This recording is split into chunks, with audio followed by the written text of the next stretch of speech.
नमस्कार दोस्तों, आज हम हिंदी साहित्य की शुरुआत कर रहे हैं जिसमें आपको first grade, college lecture, net, second grade, TGT, PGT सब में आपके ये काम आएगा। आपको कहीं भी कोचिंग में जाने की आवश्यकता नहीं है। पूरा हिंदी साहित्य का पूरा जो मैटर है वो आपको हमारे इसी चैनल पर आपको मिल जाएगा। तो आपसे गुजारिश है कि आप वीडियो को शुरू से लेकर अंत तक ज़रूर देखें और अगर आपको हमारा कंटेंट अच्छा लगे और आपको पसंद आए तो आप चैनल को ज़रूर लाइक, सब्सक्राइब, कमेंट ज़रूर करिएगा। तो आइए हम शुरुआत करते हैं। हिंदी साहित्य का इतिहास, इसमें कुछ विशेष कोटेशन हैं, उनको हम पहले देख लेते हैं। इनमें सबसे पहले है आचार्य रामचंद्र शुक्ल। आचार्य रामचंद्र शुक्ल क्या कहते हैं? इतिहास है वो जनता की संचित चित्तवृत्ति का प्रतिबिंब है। इस कोटेशन को आपको ध्यान में रखना है। अगले विद्वान है डॉक्टर महावीर प्रसाद द्विवेदी। द्विवेदी जी कहते हैं साहित्य है वो ज्ञान राशि का क्या है? संचित कोश है। नगेंद्र जी हैं आगे विद्वान हैं, वो कहते हैं कि साहित्य लोगों की बदलती हुई अभिरुचियों एवं आकांक्षाओं का क्या है? इतिहास है। ठीक है, ये इतिहास के बारे में इन्होंने अपने अपने जो मत हैं वो रखे हैं। हिंदी साहित्य के इतिहास लेखन की महत्वपूर्ण पद्धतियाँ कौन कौन सी पद्धतियों में है वो इतिहास लिखा गया है? इसमें सबसे पहले है वर्णानुक्रम पद्धति। ठीक है, ये इतिहास लेखन की विधियाँ हैं। तो वर्णानुक्रम पद्धति क्या है? जब कोई इतिहास लेखक के विद्वानों के नाम के प्रथम वर्ण के अनुसार ग्रंथ लिखता है तो उसे वर्णानुक्रम पद्धति कहते हैं। इस पद्धति को हम क्या कहते हैं? शब्दकोशीय पद्धति भी कहते हैं। इस पद्धति से अपना जो ग्रंथ लिखे वो दो विद्वान हैं, एक तो गारसा दैतासी और दूसरे हैं शिव सिंह सेंगर ने। इन्होंने वर्णानुक्रम पद्धति के अनुसार अपने वो ग्रंथ लिखे हैं। अगली पद्धति है कालानुक्रम पद्धति, 2 नंबर पे। जो इतिहास लेखक हिंदी साहित्य के इतिहास का काल विभाजन करके क्या करके काल विभाजन कर कवियों या विद्वानों का कालक्रमानुसार वर्गीकरण करता हो वो कौन सी पद्धति कहलाती है? कालानुक्रम पद्धति कहलाती है। इस पद्धति से जो इतिहास लिखा वो एक तो गिरियसन है और मिश्र बंधु है। कौन कौन है? गिरियसन और मिश्र बंधु। ठीक है, 3 नंबर पर कौन सी है? वैज्ञानिक पद्धति है। तो वैज्ञानिक पद्धति क्या है? जो इतिहास लेखक तटस्थ रहकर कार्य कारण के अनुसार अपना ग्रंथ लिखता हो वह वैज्ञानिक पद्धति कहलाती है। इस पद्धति में किन किन विद्वानों ने ग्रंथ लिखे हैं? वह है राम कुमार वर्मा, हजारी प्रसाद द्विवेदी और गणपति चंद्र गुप्त हैं, नवीन विलोचन शर्मा आदि ने अपने जो ग्रंथ हैं वो लिखे हैं।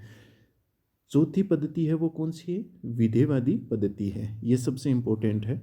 तो विधेयवादी पद्धति है वो ये क्या है? विदेशी पद्धति है ये। ठीक है, और इसके 3 प्रकार हैं। कौन कौन से? एक तो जाति, एक वातावरण और एक क्षण विशेष। क्षण विशेष का मतलब उसमें पल पल की घटनाएं समाहित होती हैं।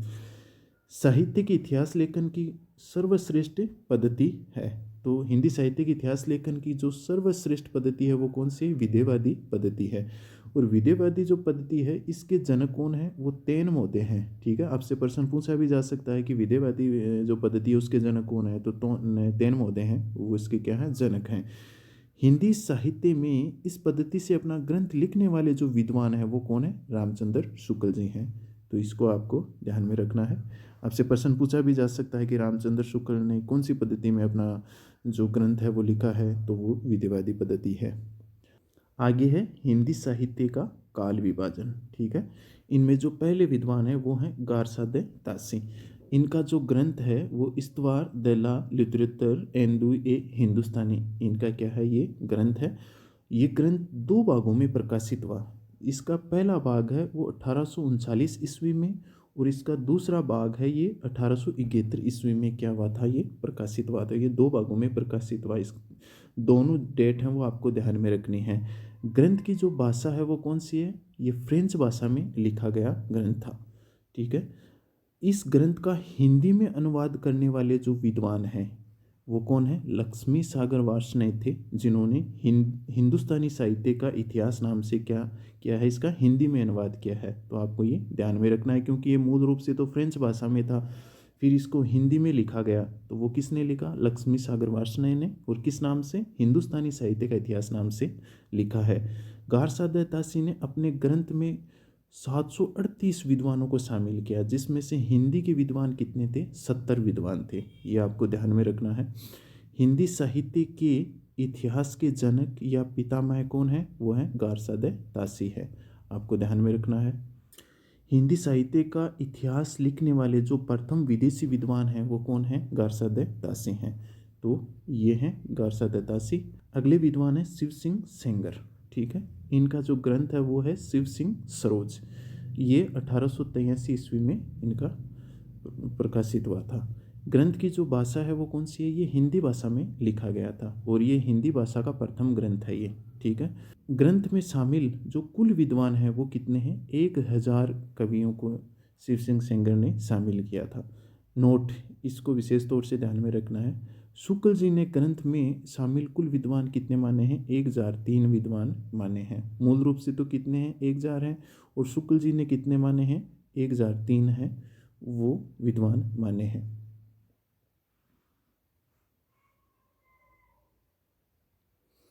हिंदी साहित्य का इतिहास लिखने वाले ये कौन थे? प्रथम विद्वान थे। तो आपसे प्रश्न पूछा जा सकता है कि हिंदी साहित्य का इतिहास लिखने वाले प्रथम विद्वान कौन थे? तो वो शिव सिंह सेंगर थे।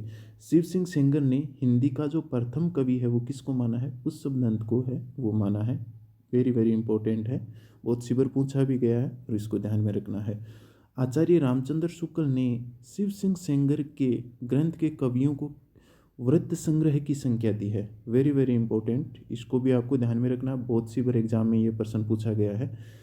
तो आचार्य रामचंद्र शुक्ल ने शिव सेंगर के ग्रंथ के जो कवियों को वृत्त संग्रह की संख्या दी है, इसको आपको विशेष तौर से ध्यान में रखना है। अगले विद्वान है जॉर्ज ग्रियर्सन। इनके ग्रंथ का क्या नाम है? The modern vernacular literature of Hindustan. ठीक है, ये 1888 ईस्वी में प्रकाशित हुआ था, और ग्रंथ की जो भाषा है वो कौन सी है? अंग्रेजी भाषा में ये लिखा हुआ है। नोट, आचार्य रामचंद्र शुक्ल ने इसका प्रकाशन वर्ष है वो कितना माना है? 1889 ईस्वी में माना है। मूल रूप से तो ये ग्रियर्सन का तो 1888 ईस्वी, और रामचंद्र शुक्ल जी ने इसको 1889 ईस्वी में माना है। इस ग्रंथ का जो प्रकाशन है वो the Royal Asiatic Society of Bengal पत्रिका के विशेषांक के रूप में इसका क्या होता था? प्रकाशन होता था। इसको भी ध्यान में रखना है।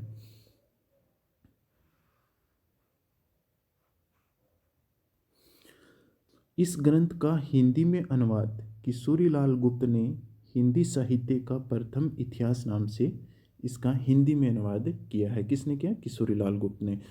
हिंदी साहित्य का काल विभाजन करने वाले प्रथम विद्वान ये थे। ठीक है, जॉर्ज ग्रियर्सन हिंदी साहित्य का काल विभाजन करने वाले प्रथम विद्वान थे, और कवियों का कालक्रम से वर्गीकरण इन्होंने किया अपने ग्रंथ में। ग्रियर्सन ने भक्ति काल को हिंदी साहित्य का स्वर्ण काल कहा है। वेरी वेरी इंपॉर्टेंट है, ध्यान में रखना है। ग्रंथ में शामिल कुल विद्वान कितने हैं? वो 952 विद्वान हैं। ठीक है, ग्रियर्सन ने अपने ग्रंथ लिखने में जो भी आधार ग्रंथ हैं वो कितने लिए हैं? 17 ग्रंथों का इन्होंने आधार लिया था अपने ग्रंथ को लिखने के लिए। ग्रियर्सन ने हिंदी साहित्य के संपूर्ण कालखंड को 11 अध्यायों में विभक्त किया है। तो ग्रियर्सन ने हिंदी साहित्य का जितना भी संपूर्ण कालखंड है उसको इन्होंने 11 अध्यायों में विभक्त किया है। अब जो इनके नाम हैं वो क्या क्या हैं, नामकरण क्या क्या है, कौन कौन से काल को क्या नाम दिया है? तो चारण काल, 15वीं शताब्दी का धार्मिक पुनः जागरण काल, जयसी की प्रेम कविता, ब्रज का कर्षण संप्रदाय, मुगल दरबार, तुलसीदास प्रेम काव्य, तुलसीदास के प्रवर्ती कवि, 18वीं शताब्दी, महारानी विक्टोरिया के शासन में हिंदुस्तान, कंपनी शासन में हिंदुस्तान, ये उन्होंने नाम दिए हैं। तो आदिकाल को चारणकाल नाम किसने दिया? जॉर्ज ग्रियर्सन ने दिया था। ये आपसे पूछा जा सकता है। ग्रियर्सन ने तुलसी का वैज्ञानिक इतिहास नाम से ग्रंथ लिखा है। तो ध्यान में रखना है, तुलसी का वैज्ञानिक इतिहास किसने लिखा? जॉर्ज ग्रियर्सन ने लिखा था। इनके लेखन की पद्धति है वो कौन सी है? कालानुक्रम पद्धति है। ग्रियर्सन ने संस्कृत, अपभ्रंश प्राकृत अरबी फारसी साहित्य को हिंदी साहित्य का अंग नहीं माना है। आपसे प्रश्न पूछा जा सकता है, इसको ध्यान में रखना है आपको। ग्रियर्सन ने संस्कृत अपभ्रंश प्राकृत अरबी फारसी साहित्य को हिंदी साहित्य का अंग नहीं माना है। ग्रियर्सन ने भारतीय भाषाओं का सर्वेक्षण नामक ग्रंथ लिखा है, ये आपको ध्यान में रखना है। ग्रियर्सन ने तुलसीदास का वैज्ञानिक इतिहास नामक ग्रंथ लिखा, ये बात ऊपर आ गई आपको ये यहाँ पर। तो ये आपको चीज़ें ध्यान में रखनी है ग्रियर्सन के बारे में। तो अगर आपको वीडियो अच्छा लगा तो प्लीज़ चैनल को लाइक सब्सक्राइब कमेंट ज़रूर करना। इतना अच्छा मैटर आपको कहीं भी नहीं मिलेगा और इस मैटर को बनाने में बहुत मेहनत लगी है। आप लोगों से यही रिक्वेस्ट है, इसके बदले हमें और कुछ नहीं चाहिए। चैनल को लाइक सब्सक्राइब कमेंट जरूर करना, और ये जो नोट्स हैं आपको कैसे लगे वो भी हमें कमेंट में ज़रूर बताना। अगले विद्वान है मिस्र बंधु। ग्रंथ का क्या नाम है? मिस्र बंधु विनोद। ये 4 भागों में प्रकाशित हुआ था, ठीक है। प्रथम 3 भागों का प्रकाशन 1913 ईस्वी में, चतुर्थ भाग का प्रकाशन है वो 1934 ईस्वी में। यहाँ पर भाव लिखा हुआ है, ये टाइपिंग में थोड़ी सी मिस्टेक हो गई है, तो इसको भाग समझना। तो प्रथम 3 भागों का प्रकाशन 1913 ईस्वी में और चतुर्थ भाग का प्रकाशन 1934 ईस्वी में। जो मिस्र बंधु हैं ये 3 लोग थे। एक का नाम है श्याम बिहारी मिस्र, दूसरे का नाम है गणेश बिहारी मिस्र, तीसरा है सुखदेव बिहारी मिस्र। तो मिस्र बंधुओं के कितने लोग थे? 3 लोग थे। मिस्र बंधुओं ने तुलनात्मक पद्धति से अपना इतिहास ग्रंथ लिखा। आपसे प्रश्न पूछा जा सकता है कि तुलनात्मक पद्धति से अपना इतिहास ग्रंथ किसने लिखा? तो वो मिस्र बंधु हैं, उन्होंने लिखा था। मिस्र बंधुओं ने अपने ग्रंथ में कुल कितने कवियों का वर्णन किया है? तो इन्होंने 5000 कवियों का क्या किया है? वर्णन किया है। शुक्ल जी ने मिस्र बंधुओं को परिश्रम संकलनकर्ता की संख्या दी है। वेरी वेरी इंपॉर्टेंट है, इसको आपको विशेष तौर से ध्यान में रखना है। शुक्ल जी ने मिस्र बंधुओं को परिश्रम संकलनकर्ता की संख्या दी है। मिस्र बंधुओं ने संपूर्ण कालखंड को कितने भागों में? 8 भागों में विभाजित किया है, ठीक है। तो इनमें से अब इनके काल का नाम और समय हम देखते हैं। काल का नाम और समय, काल का नाम और समय। पहला है आरंभिक काल। आरंभिक काल है, इसकी समय सीमा मानी उन्होंने 700 विक्रम संवत से 1444 विक्रम संवत। दूसरा है माध्यमिक काल। माध्यमिक काल का जो समय सीमा है वो 1445 विक्रम संवत से 1680 विक्रम संवत। अलंकृत काल 1681 विक्रम संवत से 1889 विक्रम संवत। परिवर्तन काल, परिवर्तन काल की समय सीमा है 1890 विक्रम संवत से 1925 विक्रम संवत। वर्तमान काल की समय सीमा इन्होंने मानी है 1926 विक्रम संवत से अब तक। तो आपसे प्रश्न पूछा जा सकता है कि रीति काल को अलंकृत काल की संख्या किसने दी? तो वहाँ पर आएंगे मिस्र बंधु, ठीक है, इसको ध्यान में रखना है। अब आते हैं आचार्य Ramchandra Shukla. Very very important, प्रत्येक परीक्षा में इसका 1 या 2 आप यहाँ से आपको प्रश्न अवश्य मिलेंगे हमेशा।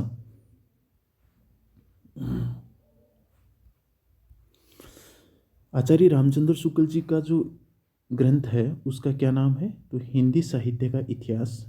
कौन सी ईस्वी में प्रकाशित हुआ? 1929 ईस्वी में। ग्रंथ का जो प्रकाशन है वो काशी नागरी पंचाणी सभा के तत्वाधान में हिंदी शब्द सागर की भूमिका के रूप में इनके ग्रंथ का है वो प्रकाशन हुआ था। इम्पोर्टेंट, ध्यान में रखना है।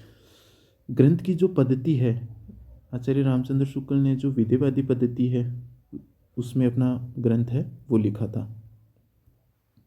रीतिकालीन कवियों की परिचयात्मक भूमिका लिखने में शुक्ल जी ने मिस्र बंधु विनोद ग्रंथ का क्या लिया था? सहारा लिया था, ठीक है। रीतिकालीन कवियों की, इससे भी आपसे प्रश्न पूछा जा सकता है, रीतिकालीन कवियों की परिचयात्मक भूमिका का लिखने में शुक्ल जी ने किस ग्रंथ को आधार बनाया?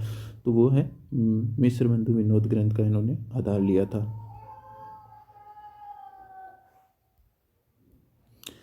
हिंदी का सर्वप्रथम प्रमाणिक व वैज्ञानिक इतिहास आचार्य रामचंद्र शुक्ल जी ने लिखा था। हिंदी साहित्य का सर्वाधिक प्रमाणिक और वैज्ञानिक इतिहास किसने लिखा? तो आचार्य रामचंद्र शुक्ल हैं।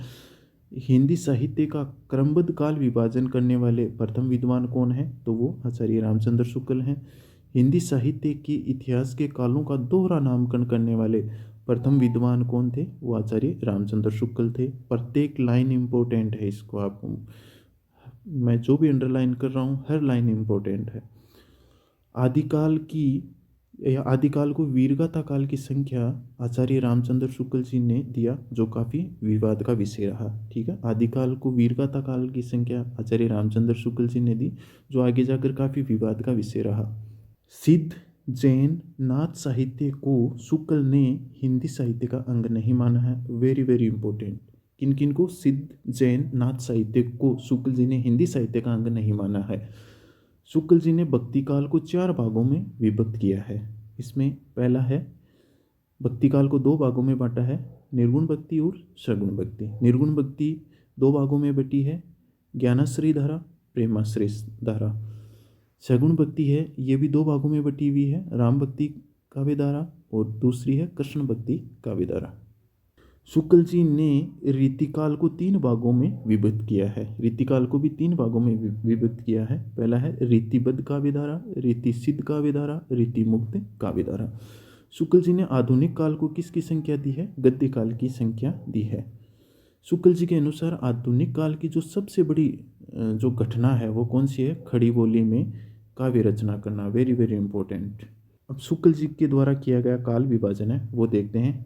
काल का नाम, दोहरा नाम, समय सीमा। सबसे पहले है आदिकाल। आदिकाल का दूसरा नाम क्या दिया? वीरगाथा काल। समय सीमा है 1000 विक्रम संवत से 1375 विक्रम संवत। दूसरा है पूर्व मध्यकाल। पूर्व मध्यकाल का क्या नाम दिया? भक्ति काल। भक्ति काल की समय सीमा है 1375 विक्रम संवत से 1700 विक्रम संवत। तीसरा है उत्तर मध्यकाल। उत्तर मध्यकाल का दोहरा नाम क्या दिया? रीतिकाल। रीतिकाल की समय सीमा है 1700 विक्रम संवत से 1900 विक्रम संवत। चौथा है आधुनिक काल। आधुनिक काल को क्या नाम दिया? गद्य काल नाम दिया और समय सीमा है 1900 विक्रम संवत से अब तक। आज के लिए बस इतना ही। बहुत मेहनत से आपके लिए ये वीडियो बनाया है। इससे अच्छा मैटर आपको कहीं नहीं मिलेगा। आपको कहीं महंगी महंगी कोचिंगों में जाने की आवश्यकता नहीं है। आप रोज़ हमारा जो भी वीडियो आता है उसको देखिए और साथ साथ में नोट्स बनाइए, याद भी साथ में करते रहिए। तो आज के लिए बस इतना ही। नमस्कार।